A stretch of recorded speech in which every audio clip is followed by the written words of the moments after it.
Сайн байцгаана уу сонсогчдоо. Та бүхэн яг одоо Deep Talk with Sana подкастын маань ээлж дугаар хүрэх гэж байна. Дурсамжийг хамгийн ихээр шингээж авч үлддэг, эргээд тоглоход үргэлж шинээрээ мэдрэгддэг урлагийн төрөл бол яхаарахгүй хөгжим билээ.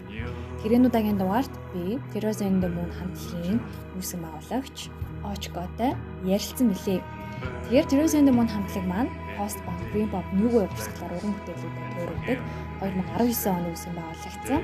Хамгийн анхны альбом нь Amygdala нэртэйгээр 2024 онд цацагдсан. Тэгээд сонирхуулахад Очко өөрөө сэтгэл судлаач мэргэжилтэй юм сонирхолтой хүн байгаа. Тэгээд бидний яриа Heroes in the Moon нэрний утга учраас эхлээд дуунуудын гол санаа. За тэгээд 2 сарын 7-нд тоглогдох тэдний баг анхны бүрэн хэмжээний тоглолт болох Twilight Serenade тоглолтын тухай 2 дахь альбомныхын тухай ярилцсан билээ. Ингээд дугаараа хүлээн аван сонсноо. За миний подкастны урилгыг хүлээн авсанд баярлалаа. Баярлалаа. Баярлалаа. За миний яг дугаарууд дундаас нэг онцлог ос дугаар гэд хийгдэж байна. Тэр нь болохоор яг хамтлагийн дуучин, тэгээд зохиолч, тэгээд дууны угаа зохиогч, тэгээд дээрэс нэмээд сэтгэл судлаач. Тэгэхээр ингээд яг ярихад бит хоёрын яриа аяа өргөн үрээтэй бас ингээд яг гүн гүнзгий болох байх. Хаа гэж бодож байна. За тэгээд эхлээд өөрийгөө гоё танилцуулъя тий. За сая танилцуулсанчлан Heroes in the Moon хамтлагийн singer-songwriter гэж авдаг. Тэгээ 2019 оноос хойш ерөнхийдөө яг энэ хамтлагаа байгуулад тэгээ хөгжмөөгээд явж байгаа. Тийм залуу байна. За тэгэнгүүт сэтгэл судлаач тэгээ дуучин хөгжимч гэхээр хамгийн эхлээд ер нь одоо ингээл бага наснаас нь яриа эхлэе гэж бодож байгаа хгүй. Тэгээд эхлээд ер нь одоо сэтгэл судлаач гэдэг мэргэжил сонгох, сэтгэл судлалыг сонирхох нь хамгийн эхлээд байсан уу? Эсвэл багасаа ингээд хөгжим тайртаад яг хамтлагтай болохыг гэж мөрөөддөг байсан уу? Яг аль нь эхэлсэн гэхээр би одоо бас яг сайн бодоод ойлгохгүй юм. Тэгээ ямар ч гэсэн болохоор 10 жилдээ хөгжимд ерөөхдөө айгу дуртай байсан. Одоо манай гэрийнхэн бүгдээрээ хөгжмийн одоо хүмүүс байдаг, ерөөхдөө сонгодог хөгжмийн хүмүүс байдаг. Тэгээд айгу олон үеэрээ хөгжим тоглолцсон хүмүүс. Тэгээ би болохоор яг хөгжмөр бол тэгэж яваагүй. Гэтэ одоо тухайн MTV-гийн дуунууд гэх юм уу те айгу тийм сонирхдаг. Тэгээ тэр дотор одоо MTV-гийн гарч байгаа тэр тухайн үеийн 2000-ад оны Linkin Park ч юм уу, Limp Bizkit, Green Day энэ видео дуунууд надад илүү их ингэж таалагддаг ч юм уу. Төвх тогт өөрөө тэрийг сайн мэдэхгүй шүү дээ. Ямарсан тэр дуунууд л таалагддаг. Тэгээд яг дунд ангитаа өсрөнс эхэлж байхад л юу исэн юм аа. Хөгжим арай түлхүү сонирхож эхлээд тэгээ жоохон рок хөгжим гэдгээ мэдж аваад тэг айгуу дуртай болоод. Гэтэ хөгжимчин болно гэж бас бодоагүй л. Тэгээд манай сургууль өөрөө юутай байсан. Монгийн гэх сургуульд тэлэр хөгжмийн юм клуб байдаг. Цахилгаан хөгжмийн клуб байдаг. Тэгэл тэнцэнэ хүүхдүүд өөрсдөө төлбөргүй тэгэл хамтлагаа байгуулад ингээд тоглох боломжтой. Тэгээд тэнцээ ерөнхийдөө найзтайгаа ангийнхаа хүүхдүүдтэй очиад хөгжим бэлддэг тийм байж чад. Тэгээд мэрэгчлэл болохоор ерөөс сонгож чадахгүй жаад бүр 11 байна 12 дугаар ангитай ерөнхийдөө сонгож байсан. Тэгээд сэтгэл судлаач гэдэг мэрэгчлийн өмнө бол тэгж амар мэдцэдэг байхгүй жагаад нэг манай ээж сандл болоход сэтгэл зүйчээр ингээд чи явуулав нь зүгээр мэрэгчлэн биш шүү гэд. Тэгээд тэрийг нэг ботцсон байжсэн чинь дахиад би нэг юу уншсан юм аа. Herman Hesse-ийн билүү дээ. Тэгээ Herman Hesse-ийн ном уншсан. Тэгээд Herman Hesse яг номны тэр хэлтэр зохиолч намтар байдаг шүү. Тэгээд тэгсэн чинь Herman Hesse-ийн тэр зохиолтор болохоор Herman Hesse-ийн өөрийнх нь илүү холбоотой үнийх нь илүү одоо сэтгэл зүйчин талаар Карл Юнгийн бас нөгөө нэг үйлчлүүлэгч байсан энэ тэр гэсэн юмуд байгаад тэгээд ерөнхийдөө тэрийг нэг гуглдж үзсэн чинь сэтгэл зүйч айгу таалагдаад тэгээд ерөнхийдөө за нэг сонгосон. Гэтэ хөгжим бол стил ингээд байгаалсан ерөөсөө тийм яг мэрэгжил болохоогүй ч гэсэн тийм. Зэрэгцээл байгаад тийм. За тэнгууд яг хизээ хамтлагтай болъё гэж утсан бай. Тэгээд хамтлагийн нэр бас айгу сонирхолтой байгаа. Heroes in the Moon гэхээр Heroes их гэж мэдэх бахтай өөстэй гэсэн гэж бодож тэнгууд сарн дээрх яг ингээд Heroes их байгаад байгаа юм шиг. Гэтэ их нь ингээд хөгшин настай юм шиг. Залуухан эмэгтэй шиг надад ингээд өршлөгтэй байгаа байхгүй юу? Тэнгууд яг хамтлагаа хизээ байгуулсан. Тэгээ нэрнийхээ утга учирыг тайлбарлал. Хамтлаг болохоор анх нөгөө нэг яг хөгжим сонирхосоо явж ирсэн гэсэн чинь төвсөрсөн. Тэгтээ болохоор уялдгаа нийлээд нэг хамтлаг болох гэж үздэг байсан. Тэгээ тэр нь болохоор эхний ээлжинд болохоор Ivy in My Mind гэдээ нэрлэлсэн. Тэгээд тэр нэр нь болохоор ерөнхийдөө бол Penny Dreadful гэдэг нэг цуврал байдیں۔ Gothic ерөнхийдөө horror film. Тэгээ тэрний ерөнхийдөө нэрнээс санаа аваад нэг тийм нэртэй хамтлаг байгуулж авчаад тэгээд тэр үед болохоор дуу олигтой зохиож чадах хүртэл демо гэж янз бүрийн юмнууд хийж авчаад тэгээд яг 19 онд болохоор хамтлагаа өргөжүүлээд гişүүд аваад хоёулах нь яжаад тэгээд Ivy in My Mind гэдэг нэрээрээ одоо энэ ихний цомогт багтсан нэг 3 4 дууны илүүтэй ихний хөлбөрөд гаргасан айгу хөөхөн тэр нүс нэг амар олигтой болно шүү. Гэтэ орсон нэг хитэн демонууд гаргаад тэгээд тэрүүгээрээ Playtime Showcase тэр нэрээрээ тэр дуунуудаа тоглоод орсон баг. Тэгсэн чинь тэнцчээд тэгээд Playtime-д орно гэж үзсэн чинь ковид болцсон. Тэгээд орч чадаагүй байхгүй. Тэгээ яг тэр хооронд болохоор хамтлагийн ерөөдөө хөгжмүүдийг жоохон солио, концепцэн солио. Тэгээд тэр дээр бол нөө эхлээд жоохон сонирхогч маягтай сонирхож исэн болол дараа нь талаар за ингээд Playtime-д ямар ч ингэж орчиж байгаа. Гэтэ ингээд зөвхөн Playtime-д орох гэж хөгжим тоглоно гэдэг чинь өөрөө бас зорилго биш. Тэнгүүт за одоо яг илүү мэрэгжлийн байх хэрэгтэй юм байна гэж бодоод цомгийн талаар ерөөдөө бодож эхлээ, санаанууд ундарч эхлээд арай зөрөгтэй болсон юм. Тэнгүүтээ хамтлагын нэрийг солихоор шийдсэн ерөөдөө. Тухайн үед болохоор манай үеэл дуулдаг байжгаад манай үеэл боломж болоод тэгээд би өөрөө дуунуудаа угаасаа зохиожсон болохоор өөрөө дуулах хэрэгцээ гараад өөрөө дуулж молж үзээгүй ерөөсөө 10 жилтэй болол тийм. Тэгээд тэгжсэн чинь манай хамтлаг хоёр гişэ ус дуучин байхгүй өөрөө үгээ зохиосон юм чинь дуулчих гээд шахалтаар ерөөдөө дуулж үзээд тэгээд Teresa and the Moon гэдэг нэрийг ерөөдөө өгсөн 19 он. Тэгээд нэрний утга гэдгсэн тэрэн дээр болохоор хүмүүс л яг Mother Teresa гэдгээр нь илүү их мэддэг Teresa гэж. Тэнгүүт тэрний бас санаанд талаар шал өөр ерөөдөө утгатай. Яагаад Teresa in the Moon гэсэн бэ гэхэлэр юу яж вэ? Apollo 17 гэдэг хөлөг одоо сансарт нисээд саран дээр газарсан байт юм л. Тэгээд Apollo 17 хөлөгчин болохоор саран дээр утсан хамгийн сүүлчийн хөлөг юм байна. Одоогоор болохоор. Тэгээд 72 лөө 74 ч лөө би одоо андуурч 70 донд явчихсан. Тэгээд саран дээр очичоод одоо тэр 17 хөлгийн болохоор капитан Eugene Cernan гэдэг хүн байсан юм л та. Тэгээд тэр капитан болохоор саран дээр очичоод сарны гадаргуутаар ингээд TDC гэж бичсэн байт юм тоосорсон дээр. Тэгээд тэр нь ямар утгатай вэ гэдгсэн чинь Teresa Down Cernan гэдгийн товчлгээ TDC гэдэг. Тэгээд тэр TDC нь болохоор охиных нь нэрийг бичсэн юм байна. Teresa гэдэг. Teresa Down Cernan гэдэг. Тэгээд яагаад тэр саран дээр тэгж бичсэн бэ гэдгсэн чинь сар чи өөрөө агаар мандал байдгүй. Тийм болохоор бичсэн юм чи өөрөө арилдгүй юм байна л та. Тэнгүүд ерөнхийдөө охиных нь нэрийг саран дээр дурсгал болгож үлтээгээд тэгээд одоо ирсэн гэсэн. Тэнгүүд одоо саран дээр тэр одоо охиных нь нэр нь хадгалаас үлдсэн гэсэн. Замхрахгүй тоосон. Тэнгүүд тэрийг нь сонсоод надад амар сэтгэл хөдлөөд тэгээд ерөнхийдөө тэр нэрийг авах гэжсэн. Тэгээд яг хүмүүс л заримдаа Teresa тэгээд on the moon байж болоогүй юм уу. Тэнгүүд бичгэд надад нэг тийм жоохон өвөсөг нэг юм онцгой харагдчихсан байхгүй. Ягаад ч нэг юм нэг хүний нэг тийм мэдрэмж үүдэн шүү дээ. Бичгэд жоохон онцгой харагдаа. Тэгээд дээрэс нь бас хитрхи энгийн юм шиг санагдаад байсан байхгүй. Угаасаа Man on the Moon гэдэг мэдээж Монголд артист байдаг ч юм уу те. Тэгээд юу лээ бас нэг тиймэрхүү ямар огондоо мөнгөлөө кинонууд ч гэсэн байдаг гэдэг. Тэнгүүд албаар In the Moon гэдэг энэ нэлгоо хэрэгжүүлэлээр тэгээд тэг ерөнхийд хамтлаг нэр итгэж өгсөн. Надад бас Teresa in the Moon аяа таалагдчих. Яг төвсөөс нь бас айгу онсон биш үү? Би яг түүхийг мэдэхгүй хэрн яг ингээд дуунууд дээрээс бас дуунуудын сонсоход айгу тэгж мэдрэгддэг байхгүй нэг тийм яг нэг гоё хэрэгжүүлэлт ч юм амар залуу мэдрэмж байгаад өгтیں۔ Тэнгүүт яг гоё таарчээ. Баярлалаа. Бас амар яг харахгүй сэтгэл хөдлөм түүх байна. Тэнгүүт нөгөө сая ярьсан шүү дээ. Үеэлтэй хамт нийтэд үеэл нэглээд дуучин байсан юм шүү дээ. Тэгээд чи дуулах шаардлагатай болоод жит нь хооланд бэлэн байсан юм. Бэлэн байгаагүй. Ерөөсөө юу ч бэлэн байгаагүй. Тэгээд ингээд сонсоод ингээд юм гоё унзад хоолоо гэж ярьдэн шүү дээ. Амар тийм deep хоолойтай. Юм байна ах сонсож байгаа тэгэж сэтгэл төрж исэн. Тэгэхээр бас айгу гоё байдаг байхгүй юу. Тэгэхээр нөгөө нэг дууны үг бэлдэх одоо дууны үг зохиох гэдэг юм баа шүү дээ. Тэнгүүд яг тэр процесс үйл явцах юм уу? Ер нь багасаа шүлэг бичдэг байсан уу? Яг шүлэгч одоо бодоход л бичдэг байсан юм бэлээ. Би нэг саяхан нэг жил мөлийн өмнө л 2 жилийн өмнө л үү те. Гэрээсээ нэг юм дэвтэр олсон байхгүй. Тэгсэн чинь тэрэн дээр ингээ баахан нэг юм өгнүүд ичсэн. Тэгэл тэр нь болохоор амар дип ээ чаас нэг өсрөнсөндө. Тэгээ Токио хотел шиг л бичгсэн шүү. Одоо тэгээ тэрийг уншихаар яг Токио хотел монсон нуугаад байгаа байхгүй. Зүгээр орчуулад ингээ нэг монголчлоо тэрийг одоо өөрөө дууны үг гэж бичсэн ч юм уу. Тэгэхээр нэг оролддог байсан юм л. Тэгээ Teresa and the Moon-ийн дууны үг тэр болоод ирэнгүүт артистууд л янз бүрээр одоо дуугайдаг шүү дээ. Аян төрүүлж гараад дээрэс нь яг аян дээрээ тааруулж үгээ бичдэг ч юм уу тийм. Teresa and the Moon-ийн дуунууд л дандаа ч явах гэхдээ ихэнх тохиолдолд ерөнхийдөө бол санаа эхэлж гардаг үгнээс илүү. Ерөнхийдөө би ингээд энэ нийгэм дотор явж байгаа, амьдарч байгаа тэр явцдаа юмсыг ажиглах, өөртөө тохиолдож байгаа юмнууд, хүн тохиолдож байгаа юмнууд те гадных зүйл одоо дотоод зүйлсийн нэтрийг ажиглаад тэр ерөнхийдөө тиймэрхүү зүйлсүүдийг илэрхийлмээр санагддаг. Тэгээ тэр санаанаас болохоор ерөнхийдөө хідэн лайн өгнүүд гарч ирээд тэнгууд араас нь аян орж ирдэг гэсэн. Тэгэхээр эхний ээлжинд л дандаа idea буюу санаа ингээд төрж хийгддэг гэж ерөнхийдөө ойлгож байна. Гоё.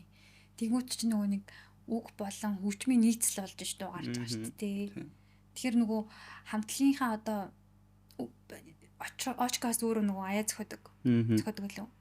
Би одоо ингээд манай хамтлагч байдیں۔ Үндсэн суурь л өөр хэлчихдээ. Одоо дуулах гайд тэгээд ерөнхийдөө гитарын дээрээ гитараа бариад үндсэн дуулах юугаа гаргах чинь тэгээд гитарны солонуудаа гаргах чинь тэгээд ерөнхийдөө нэг иймэрхүү агаартай дуу байна гэдгээ чинь тэгээд хамтлагийн дээр очиод нөгөөдөө одоо шалгуул гэсэн тестл гэсэн. Надаа нэг ийм дуу байна. За энийг яаж ийж ийн гэдэг нөгөөдтэй сонсхон тэнгууд нөгөөд маань буцаад өөр өөрсдийнхөө мэдрэмжээрээ тэр дуу мэдрээд одоо дахиад зохиолцсон гэсэн. Тэгээд ирэхээр ерөнхийдөө бол одоо ярих юм бол нэг байшин гин зураг зурч ам шиг юм уу. Ерөнхийдөө бол би ингээд хар скетч нь гаргачих гэсэн. За энэ дизайнтай зураг юу байшин байх юм аа, хитэн давхар байх юм аа, за инх юм аа, хаалга нэнч байх юм аа гэдэг ерөнхий юмнуудыг гаргачихна. За тэгээ манай эдмон талаар тэр гарден ямар байх, ямар өнгөөр будах юм те. Ингээд нийлээд нэг уран зурагч явах зураг болдог гэж ойлгочихлоо ерөнхийдөө. Nice. Тэгэнгүүт нөгөө нэг бас нөгөө сэтгэл судлалыг яг одоо ши оруулж иж байгаа байхгүй. Тэгэнгүүт угаасаа яг өөр одоо мэрэгжлийн сэтгэл зүйч биш те хүмүүс сэтгэл судлалын ямарч ойлголтгүй уран бүтээлчд бол яг ингээд төрж байгаа мэдрэмж магадгүй нэг хүн дурлсан эсвэл өөр дотор одоо санагдж байгаа орчмоо хямрал ч юм уу тэгээд яг мэдрэмжүүдээрээ ингээд дууны өгнүүд хөгжмөд зохиогддог байна. Тэгэнгүүт яг сэтгэл судлалын шинжилгээ ухаантай танилцсанаас хойш одоо дууны өгнүүдийн өгчлөлт гэх юм уу тэрийг одоо тусгасан гоё жишээ байл. Тэг яг одоо ингээд мэдээж дууны үг зохиох болохоор заавал сэтгэл судлаач учраас сэтгэл судлаар ерөнхийдөө хийн гэдэг юм бол байхгүй шүү дээ тий илүү сэтгэл судлалын талаар ч юм уу хүний мэдрэмжийг яг энэ талаас нь анализ хийчээ psychoanalysis-ийн талаар ингээд дуу хийчээ гэдэг юм бол байхгүй. А гэтээ мэдээж нөө мэрэгжил тэгээ дахиад нөгөө талд хийж байгаа хөгжим хоёр ч нэг л хүн хийж байгаа учраас хүсвэсээ ингээд холбогдчихдаг гэх юм да. Тэгэхээр миний илэрхийлж байгаа санаанууд маань өөрөө сэтгэл судлалын шинжилгээ ухаан тодорхой хэмжээнд ингээд нөлөөлөд явцдаг. Одоо жишээлбэл манай эхний цомгийн амигдала гэдэг эхний цомог байгаа. Тийм 24 оны 24 онд цэцэг. Амигдала гэхэлэр би яг тэр нөгөө нэг сайн хэлсэнчлээ. Энэ бүх сторины явцад ерөнхийдөө ингээд багаар ингээл яваадс гэсэн. Өөрөө одоо сэтгэл судлалаар сурж эхлэхээс өмнө хүүхэд байхдаа ч ерөнхийдөө нэг ихлүүлж исэн санаанууд байсан гэсэн үг. Тэгээд сэтгэл судлалаар сурч явах үе байгаа. Дараа нь төгсний дараах ингээд ерөнхийдөө урт хугацааны турш бүтсэн. Тэгээд амигдала ч өөрөө бас яг эргэл харахад бас сэтгэл судлалын нэр том яваад байгаа байхгүй. Хүний нөө тархины айдас төгшүүр турсамжийг зохицуулдаг талбай хэсэг. Тэгэл тэр одоо амигдала дээр яг жишээ авахад Song About Social Anxiety гэдэг цомгийн хамгийн ихний дуу байдаг. Тэгээ тэр дуу болохоор ерөнхийдөө бол хүний тийм нийгмээс айх айдсын талаар төгшүүрийн талаар ерөнхийдөө илэрхийлдэг гэдэг ч юм. Одоо тэнгуут буцаагаад носталжа гэдэг дуун талаар хүний дурсамж те буцаад өнгөрсөн өөрийг нь одоо цагтаар яаж ингэж хаан тэгээд байгаа мөртлөө тэр нь амар тааламжтай хүн санагдаад байгаа байдлаар ч юм уу те little bit psychoanalysis ч юм шиг. Тэгээд тэнгуут төсөөр нь талаар Invisible Hand гэдэг нэг дуу байгаа. Тэгээд тэр дуун дээр ингээд бодоод үзсэнгүү тэр дуу болохоор өөрөө илүү хүчтэй, даацтай тийм хөгжимтэй дуу. Тэнгуут тэр одоо little bit социалист дуу гэсэн. Ерөнхийдөө бол тийм political view. Тэгээ ерөнхийдөө бол тэр 200 жилийн өмнө нөгөө нэг болж исэн Англид одоо Англиас одоо эхэлсэн тэр аж үйлдвэрлэлтэй. Тэгээд хүний нийгэмд одоо юу гэдэг хитрхи их одоо нэгтэл нь одоо баян байгаад байдаг, нэгтэл нь болохоор өдөржин шөнөжин ажиллаад байдаг, цалин үрдэггүй, эрүүл мэнд муутай тий. Тэгээд нэг хүн зовоод ирэхээр нөгөө шашин шүтдэг, сөмрөөгөө очиж залбирдаг тий. Тэнгүүд 200 жилийн өмнө байсан тэр юм одоо манай нийгэмд яг байгаад байгаа гэж би үздэг, боддог. Тэнгүүд би тэрийг бас илэрхийлмээр санагтаад. Тэгээд тэнгүүд тэр дуу ч гэсэн ерөөдөө нийгмийг шүүмжилсэн гэх юм уу да ерөөдөө бол тий. Тэр жоохон стресс суурьтай. Гэхдээ тэнцээ бас сэтгэл судлал би нөлөөлсөн л гэж боддог. Яагаад гэвэл тэрийг өгүүлэхдээ ийм байна, тийм байна, хогийн байна, овшин байна гэхээсээ илүү яг хүүхэн талаас нэг өгүүлэгчтэй стори нь болохоор тий. Одоо яг дандаа л нэг хүний өнцгөөс дотор мэдрэгч байгаа мэдрэмжүүдийг өгүүлж байгаа тэр нийгэм дотор хүн яаж мэдэрч байгаа гэдэг ч юм уу. Тэгэхээр ерөнхийдөө сэтгэл судлал хүсвэсээ салшгүй гэсэн. Тэгээ сэтгэл судлаж бас юунаас салах боломжгүй шүү дээ. Шүү дээ. Зүгээр судлалсан л ард нь ингээд очирч байгаа болохоос хүн болгон л мэдэрч байгаа амьдарч байгаа болохоор чинь тий. За тэнгүүд хамтлаг үүсч байгуулад одоо нөө шоукейст орсон гэж байна шүү дээ Black Diamond. Тэнгүүт ер нь тэрнээс хойш нэлээд олон тайзан дээр гарцсан баг тий. Тэгээд яг хувь хүнийхээ хувьд бас мэдрэмж ярьж байгаа юм чинь яг тайзан дээр анх гарсан мэдрэмж. Тэгээд ер нь тайзан дээр гарах болгонд одоо үзэгчдээс авдаг мэдрэмж гэх юм уу. Тэрийг хуваалцал. Тийм тайзан дээр гарах ер нь бол амар гоё шүү дээ. Яг удаан тайзан дээр гарахгүй ч юм уу хөгжмөс жоохон холдоод бэлтгэлгүй ч юм уу тий. Зөвхөн ажиллаа игээд байгаа тахлаар нэгтэл ингээд нэг юм дутуус нэгтаад тий. Тэнгүү тэр буцаад хүч энерги болохоор дахиад хөгжмөөс авдаг, тайзнаас авдаг. Тэнгүү тайзан дээр гарах тоглолт хийх, тэг үзэгчдээс ирж байгаа филинг ч өөрөө маш том юм агаар байгаа тийм. Тэнгүү тэр болгон ерөөдөө үгээр хэлчихүүлдэг. Тэгээ тодорхой хэмжээнд мэдээж сандрал байна. Тийм. Гэхдээ яг бас эхлээд бол амар мэдээж анхны тайзууд л амар сандралтай байдаг байсан. Одоо бол сандрал нь арай багассан. Гэтэ тодорхой хэмжээний хариуцлага сандрал байгаа. Гэтэ тэр чинь амар гоё мэдрэмж шүү дээ. Ер нь бол хүн чинь нэг юм тийм зовоод байгаа мөртлөө тэнцэнс амар их ад жаргал одоо допамин, серотонин мэдрээд байгаа гэсэн үг байхгүй тэр төгшөөрөөс. Тэгэхээр ер нь бол тийм амар гоё мэдрэмжтэй.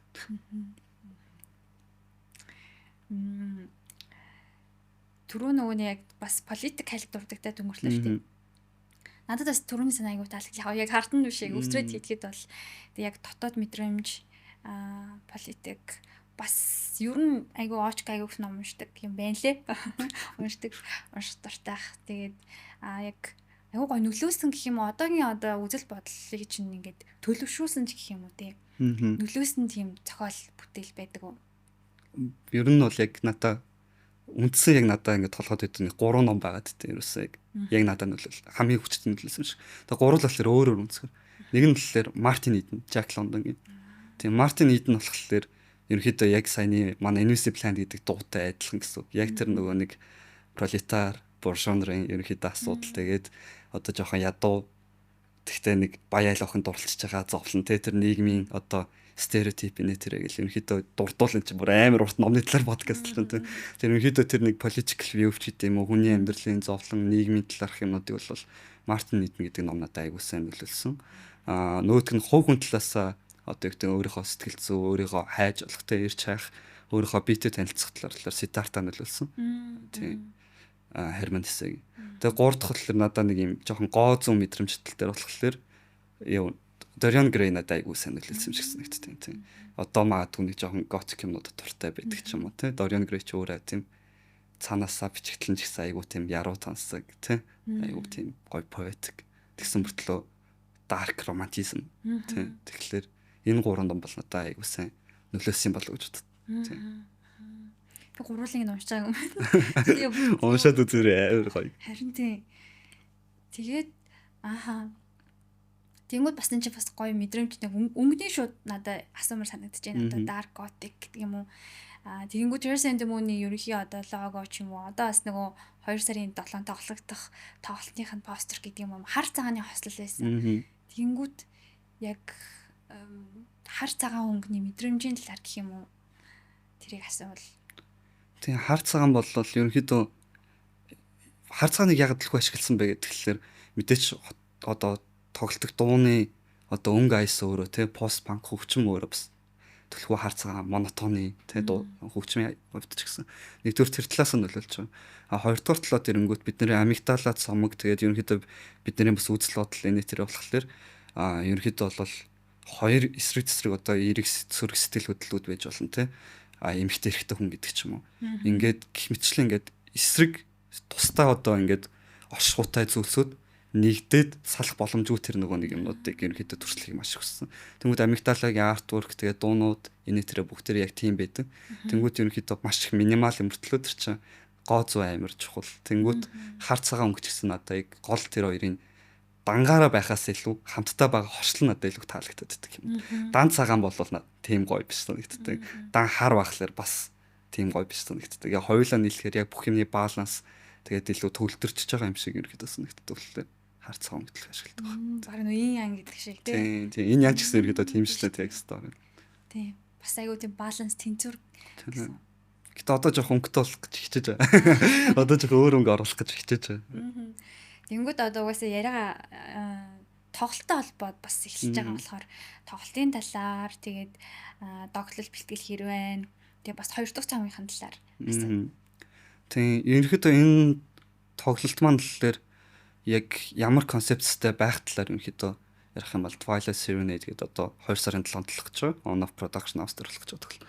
Тэнгүүд энэ тоглолтын дээр болохоор концепцийг барихтаа илүү их одоо хоёр дахь бид нэр энэ жил цамгийн ажилд орсон баг. Энэ хоёрыг уялдуулж ерөнхийдөө цамгийн ажилласаа өмнө хүмүүс ерөнхийдөө шинэ дуунуудаасаа тоглож одоо ерөнхийдөө иймэрхүү агаараа мэдрүүлэх те. Тэгээ хүмүүстэйгээ илүү ойрхон байх. Бид нараас тоглоогоо асрах удчихсан. Яг уу фестивалийн нэтрээ дээр тоглосон ч гэсэн ерөнхийдөө бол яг өөрсдөө ингэж өөрсдийн концепцээ тоглолт хийгээгүй маш их удсан. Ер нь баг анхны бүрийн хэмжээний тоглолт ч гэж баг нэлжлэх.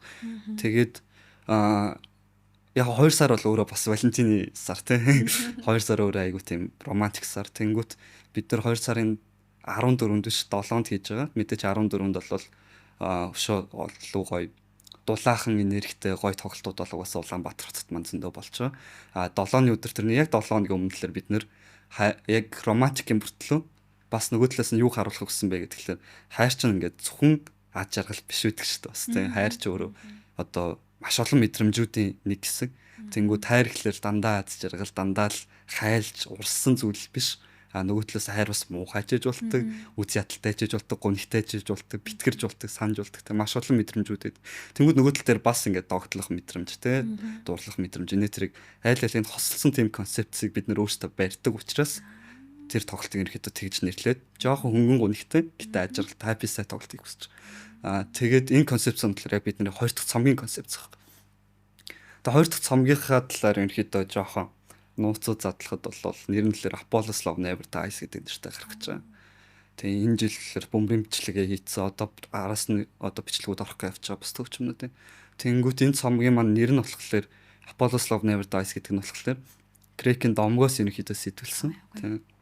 Тэгээд Apollo ч өөрөө бас Грекийн том бурхан шүү дээ. Ерөнхийдөө алдартай бурхан. Тэгээд яг хөө тийм стори байт юм л богино ярихад л Apollo өөрөө нэг жоохон юу яагаад айгу хүчрэхийг айгу ухаалаг тийм мундаг бурхан. Тэгээд тэр үед нэг юм тэр домог тэр нэг юм creature байдаг юм байна л да. Тэр нь юу лээ тэ би нэр юм барч. Тэгээд тэр creature ерөөсөө дийлдэшгүй нэг тийм creature бааз. Тэгээд тэрийг барах одоо дийлэх ганц хүн одоо Apollo байсан юм уу? Ямар ч Apollo тэрийг дарж авт юм. Тэгээд тэрний дараа нөгөө нэг хувь хүн чинь бусдын чадаагүй чадцсан гэдэг ч юм уу те. Дахиад нөгөө psychology явж ш тэр Грекийн домогч өөр. Тэнгүүт нэг тийм багтал төрс юм шиг байгаа. Юу ч одоо чадгаар тэр ч угсаа өөрөө маш төгс байгаад идэг ямар сул талгүй бод. Тэгээд тэрнээсээ болоод жоохон нарцист болсон юм уу? Эгон жоох хөдөлсөн юм уу те? Ингээд 100 бусаар хүмүүстэй харьцдаг болсон. Ерөнхийдөө нэг юм дэврүүн болж эхэлсэн. Тийм оодроол эхэлсэн залуу хүний нэг тийм эмоцтой болж эхэлсэн. Тэгээд тэр хоорондоо нөө хайрын бурхан Cupidтэй нэг харьцахтаа айгу 100 бус харьцдаг юм байна. Нэг доромжлоод ч юм уу, яажлоод ч юм. Тэгсэн чинь нөгөөх нь дургуун үрээд юу ичтэй хоёр сумаар ерөнхийдөө хоёр үнийг харвчтай юм байна. Нэг нь болохоор Аполлог харваад Аполлог болохоор голын бурхны одоо охин Дафне гэдэг эмэгтэйг одоо насаараа хайрлах сумаар харвчтай юм. Тэнгүү тэр хайр нь ерөөс дуусахгүй хайрсан. Тэнгүү Дафнег болохоор зөрүүлээд Аполлог яасан ч хайрлахгүй сумаар харавч хаяад. Тэгээ тэр хоёрыг чи ингээд романс ус хизээж бүтэхгүй байхгүй. Тэгсэн мэтлээс салахгүй. Тэгж байгаа сүултээ Дафны төлөөр нөгөө нэг бүр тисгэ байлаад. Уус хизээж хайрлахгүй сумаар харуулсан чи. Тэгээд өөрийгөө ерөнхийдөө Лаврел гэдэг цэцэг болгож хувиргаад ерөнхийдөө одоо яг бодит амьдралаар ярих юм бол ерөнхийдөө баг амиа оролтол гэсэн үг байхгүй тийм. Тэг өөрийгөө дуусгаад Лаврел гэдэг урмал болж хувираад тэгээд Аполло болохоор одоо Дафныг тусч яхахын тулд одоо Лаврелийг бэлэгдэл болгож ерөнхийдөө толгойдоо титэмшин юм нэг зүгдэг шүү дээ тийм юмар Лаврелийг хийгээд Лаврелер тийм юм игээд тэгээд ерөнхийдөө тэрийг цэцэн ухаан гоо зүв те яруу найргийн бэлэгдэл болгож ерөнхийдөө гаргаж ирсэн домогтой юм л. Тэгээд тэр домгоос сэтвлээ Apollo's Love Never Dies гэдгсэн. Тэгээд 12 байна уу 14 байна. Дуутай цомог гарах гэж байгаа. Тэгээд тэр цомог нь бүгдээрээ хайрын талаар ямар ч өөр сэдв байхгүй. Одоо амигдал бол өөр сэдвүүд байсан бол энэ дэр зөвхөн хайр. Гэтэ бүх одоо тэр 10 хэдэн трак 10 хэдэн дуурууд бүгдээрээ хайрын мөртлөө хайрыг бүх талаас нь ерөнхийдөө задлах гэж хичээж байгаа гэсэн. Үзий ядсан хайрын талаар байгаа. Чи зайл цаашаа дахиж хамтаа хайцахгүй гэсэн хайрын талаар байгаа. Догтлоод нэрийн асуухаа мартаад сандраад гүйтсэн ч тухай хайрын тухай дуу байгаа. Дараа төрөлтөө уулзъя да одоо бүтэхгүй байж гисэн дуу байгаа гэх мэтчлэн те ингээд хайраас маш олон мэдрэмжүүд мэдэрч болдог. Тэр болгоныг өөрөөр дуугаар ерөнхийдөө илэрхийлэх гэсэн. Тэгээд little bit тийм dark romantic тэгээд киногоор ярил team partner кино шиг ч юм уу те. Ерөнхийдөө нэг тэгж төсөөл бууж болохоор ч юм уу team цомог гарах гэж байна. Тэгээд энэ хоёрыг холбоод ярих юм бол тэр цомгийн одоо нээлтийн хүмүүс ерөнхийдөө хүрэж байгаа ажил гэж үнэхээр хэлж байна. Йоо, ямар гоё. Мгм. Ямар гоё. Баярлалаа. Өөс 2 сарын 14-ний Валентин гэж хэлсэн шүү дээ. Мгм, тийм. Би бол нэг Валентиныг сүжигтэй биш аахгүй юу?